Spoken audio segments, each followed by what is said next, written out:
Cabinet.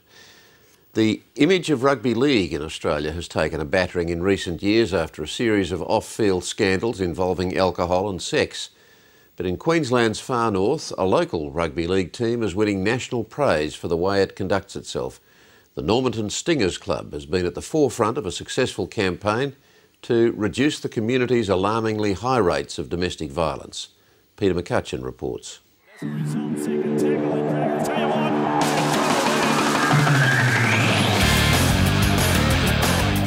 Rugby league can be a brutal game. Claret from the head! And the code has been rocked by a series of off-field scandals. Cameras, vultures, steroids. But a remote country town in Queensland's far north is using league to spread a message of peace and goodwill.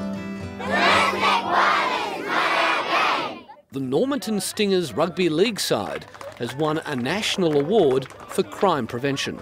It's just totally amazing the degree of reduction in domestic violence and community violence, if you like, that's occurred up there. Rugby league can be a bit of a violent game, can't it? Yeah, we leave all the big hits on the field though, eh? Normanton is a town of 1,500 people on the Gulf of Carpentaria. It has a reputation not only for giant crocs, but also something even more disturbing: the highest rates of domestic violence in Queensland. It was almost, every single day there was a reported incident of domestic violence that was happening when you looked at the stats. I didn't know how high the actual rate was, so to find out all that was absolutely mind-blowing. My boyfriend hits me, then he says he loves me and reckons it's all okay. National campaigns had little effect in Normanton, so community leaders tried something more local. A $5,000 sponsorship deal with the local rugby league side to promote an anti-domestic violence campaign. In communities like Normanton, football teams really do hold down a pride of place. The Normanton Stingers is the group that the people, and especially the young people of the Normanton and the Normanton area, look up to. First thought was, hey, $5 grand's going to be good, eh? But there were strings attached. As well as promoting the campaign slogan, "Domestic violence, it's not our game," the team had to agree to a strict behaviour code. The boys had to commit to not committing domestic violence, so it was pretty much a 3 strikes and you're out policy, exclusion and suspension from the games. A few boys, in the team already had a few domestic violence charges and that, and since this came in, not a problem with them. There's been none? Yeah, none at all, eh? I think a lot of them like playing football than bashing up their missus and that. The Queensland Police Service was so impressed by this initiative that it funded a TV advertising campaign. The ad debuted on Imparsia TV during last year's first State of Origin clash. To all the football players watching out there, we challenge you to leave your big hits on the field. Once it come on, it absolutely lifted the whole town. Everyone just absolutely screamed their heads off. I went outside on my deck, to have a listen for when it came on, and you could just hear the whole town go, woo! Yeah, the roar was much louder than when we scored a try. So, yeah, it was very, very exciting, that first ad. But this was more than a feel-good exercise. The campaign was more successful than anyone dared imagine. In the first year we had a 55% decrease in the incidence of domestic violence and a 64% decrease in breaches of existing orders, which is just amazing stats. None of us predicted that. The first winner of the community sector is from Queensland. And the project is called Domestic Violence, It's Not Our Game.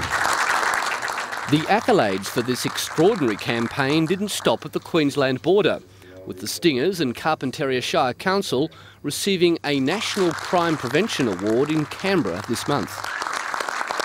Locally driven stuff has a degree of enthusiasm and leadership and coordination about it that can really, really achieve results.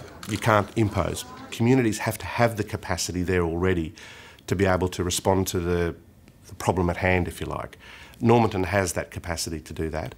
Paul Friedman manages the crime prevention branch of the Queensland Police Service.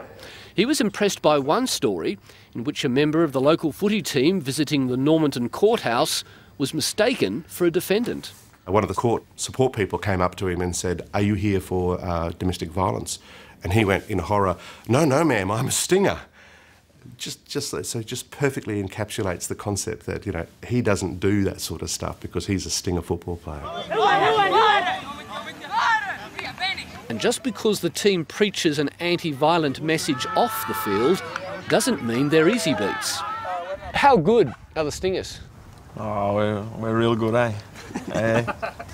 Being all Indigenous boys, we don't practice attack too much, you know, it comes natural. In fact, the Normanton Stingers have been Mid-West Queensland premiers for the past 2 years. And they say the TV campaign has only helped their formidable reputation. When we go to play footy, they already know who we are and they want to try and beat us, but they can't. So you come and play the next team and you're the local TV stars? Hey, they don't like that, eh? So let's decrease domestic violence even more this year. There are now plans to continue the campaign for a third year and possibly even expand it to other townships in northwest Queensland. And the Stingers are still coming to terms with what has been achieved by a $5,000 sponsorship deal. It changed a lot of people in Normanton, not only footy players, but the whole township. It just works, and it diffuses its way down through all the levels of the society in that small town. That inspirational story from Peter McCutcheon. For the